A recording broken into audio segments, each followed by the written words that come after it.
দুই পায়ের মাঝে কতটুকু ফাঁকা রাখবে? শরীরের ভারসাম্য বজায় রাখতে যতটুকু লাগে। কথা বুঝতে পারেননি?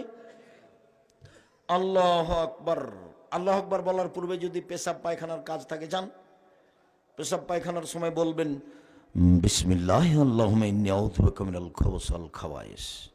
যদি বিসমিল্লাহ সহ বলে তাহলে শয়তান ক্ষতি তো দূরের কথা দেখতে পাবে না, ও কানা হয়ে গেছে। বিসমিল্লাহর এত ক্ষমতা। পেশাব পায়খানা যখন শেষ হবে তখন বলবেন গোফরানাকা, আল্লাহ তুমি আমাকে ক্ষমা করো। জরুরি কথা।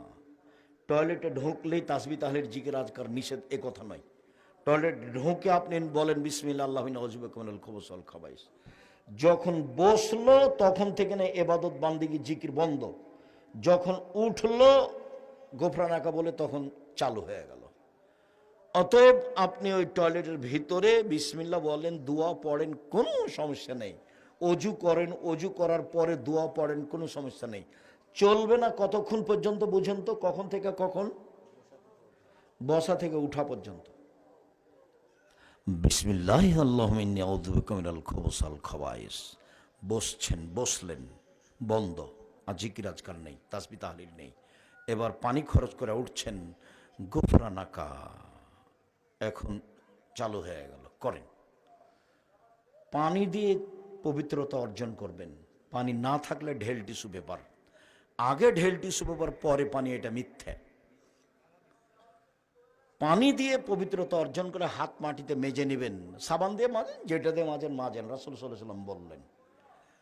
বাম হাতে পেশাব পায়খানার পরে পানি খরচ করবেন। লোকটাকে আমি বললাম ভাইজান ডান হাতে চা খান, ভান ডান হাতে খান। তো মন খারাপ করে বলছে বাম হাত হাত নয়, বাম হাত হাত নয়। তখন যখন পানি খরচ করবে তখন ডান হাত লাগালে হয় না?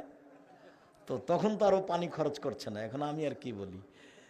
তো ওর পরিবেশ আর খাটো করলাম না, ওই পর্যন্তই থাকলাম। দেখেন এটা আল্লাহ রাসূলের কথা। এই ছেলে বাম হাতও তো হাত, তাই না? তো পানি খরচ করার সময় ডান হাত করলে কি হবে? এটাও তো হাত। মুহাম্মদ সাল্লাল্লাহু আলাইহি সাল্লামের নিয়ম, মুহাম্মদ সাল্লাল্লাহু আলাইহি সাল্লামের নিয়ম, এক গ্লাস পানি পান করলে কয়টা বিধান লাগে? 5টা। ইসলাম এসেছে জাহেলিয়াতকে ঠেকিয়ে দিয়েছে। জাহেলিয়াত একটা নিয়ম কানুন ছিল, ইসলাম এসে সব নিয়ম কানুন নতুন করেছে। যখন কোনো সরকার আসছে তখন বলছে আগেরটা বাতিল, ওরা চাঁদাবাজি করেছে আমরাও করব, ওরা করেছে আমরা এখন তাদের বিপরীত।